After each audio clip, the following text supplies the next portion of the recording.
Welcome back. In today's video, we will be talking about the top 5 cybersecurity practices you need to know. Okay, let's just dive right in. We hear cybersecurity, and we think at these giant, faceless corporations, right?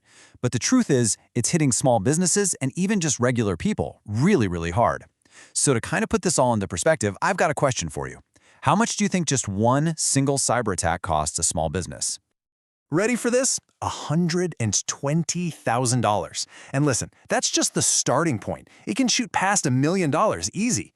But here's the crazy part. Most of these attacks that can literally bankrupt a company, they're not from some super hacker in a dark room. Nope, they happen because of really simple, preventable mistakes. And that's exactly what we're going to fix today.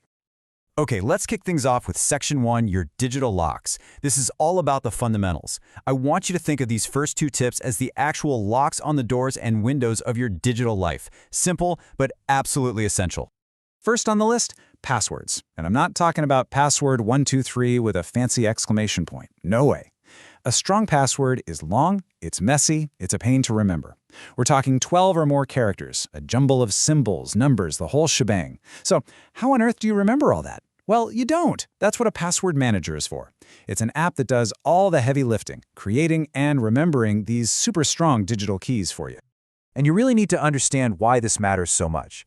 Using a weak password, or worse, the same password everywhere, is literally like leaving your front door unlocked and wide open. It is the #1 reason data breaches happen. Think about it. Once a hacker gets that one easy password, they're going to try it on your email, your bank, your social media, everything. A password manager slams that door shut and bolts it. Hey, don't just take it from me. People who actually use these things call them a total game changer. Just look at this comment from a user on Reddit. They said switching was super easy, and they've loved it ever since. This just goes to show you don't have to be some tech genius to use this stuff. It's a simple tool that gives you a massive security boost. All right, moving on to our second digital lock, multi-factor authentication. You've probably seen it called MFA. Here's a super simple way to think about it. Your password? That's the key to your house. But MFA? That's the secret handshake you have to do after you've used the key. It's that little code that pops up on your phone, just to prove it's actually you, and not some intruder. And let me be clear, this one is a total non-negotiable. Here's why. Even if a bad guy manages to steal your password, MFA stops them dead in their tracks. Why? Because they don't have your phone. They can't get that secret handshake code. Seriously, this one simple step blocks almost all common types of attacks. Yeah, I know it's an extra 5 seconds, but that 5 seconds is probably the single best investment you can make in your digital safety. It's so worth it. Okay, so our locks are on the doors. Awesome. Now, let's talk about Section 2, your digital safety net.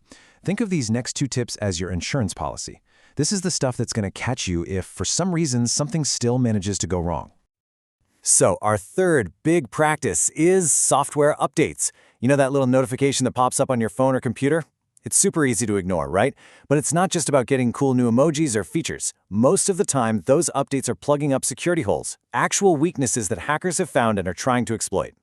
And look, I totally get it. Updates can feel like a chore. Sometimes they change how things look, or, they break something for a little while. It's a pain. But trust me, the risk of not updating is way, way bigger. Hackers are literally out there right now scanning for devices that haven't been updated. An old, unpatched system is like a flashing neon sign that says, "Come on in." Okay, practice number 4 in our safety net is all about data backups. This is your get-out-of-jail-free card for a digital disaster.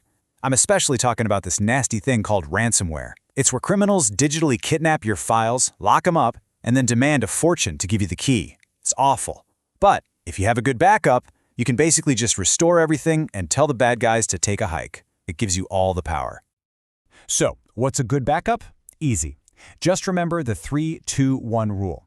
I know it sounds a little techy, but it's so simple. Here it is. Have 3 copies of your important data.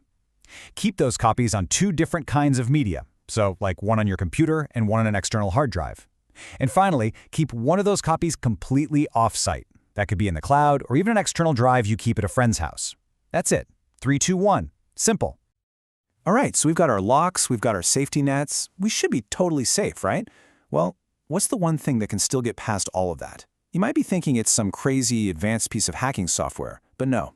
The real answer is us, people. A whopping 60% of all data breaches come down to one single thing: simple human error.